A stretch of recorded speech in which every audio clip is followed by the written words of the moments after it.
Bat হাতে শামিম যেন বাংলার এবি ডিভিলিয়ার্স, আরও একবার বোলারদের কারিশমা।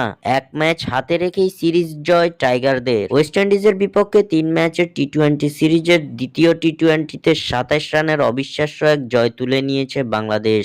এদিন শুরুতে টসে জিতে বাংলাদেশকে ব্যাটিংয়ে পাঠায় ওয়েস্ট ইন্ডিজ। ব্যাটিংয়ে নেমে আবারও ব্যর্থ লিটন, তানজিদ তামিমরা। এই ম্যাচেও ব্যাটিং বিপর্যয় ঘটেছে বাংলাদেশের। ফর্মে থাকা সৌম্য সরকারের কপাল পুড়ল রান আউটের শিকার হয়ে। রানের সংখ্যা 100 এর ঘরে পৌঁছানোর আগেই বাংলাদেশ এদিন হারায় 7 উইকেট।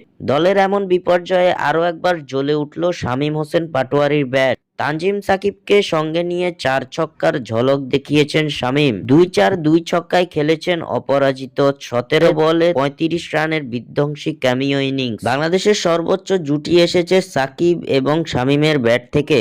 শেষের দিকে 23 বলে 41 রানের জুটিতে ভর করে বাংলাদেশ পায় মাত্র 129 রানের পুঁজি। লো স্কোরিং ম্যাচে এই রান তাড়া করতে নেমে টাইগার বোলারদের তোপের মুখে পড়ে উইন্ডিজ ব্যাটাররা। তাসকিন, সাকিব, রিশাদদের বোলিং তোপে দিশেহারা হয়ে ড্রেসিং রুমে ফিরে যাওয়ার মিছিলে লেগে যায় উইন্ডিজ ব্যাটিং লাইন আপে। দলীয় 42 রানে 6 উইকেট হারানোর পর রস্টন চেস ও আকিল হোসেন কিছুটা সমস্যা তৈরি করে বাংলাদেশের জন্য। তবে তাদের এই জুটি ভেঙে টাইগার শিবিরে স্বস্তি এনে দেন রিশাদ হোসেন। 34 বলে 32 রান করে ফিরেন চেস।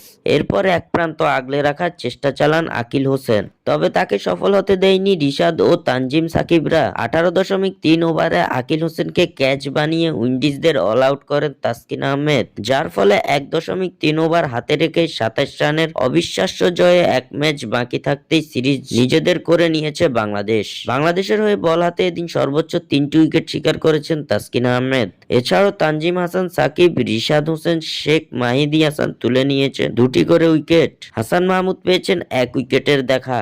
স্বাক্ষর থেকে সালবিন ইসলাম।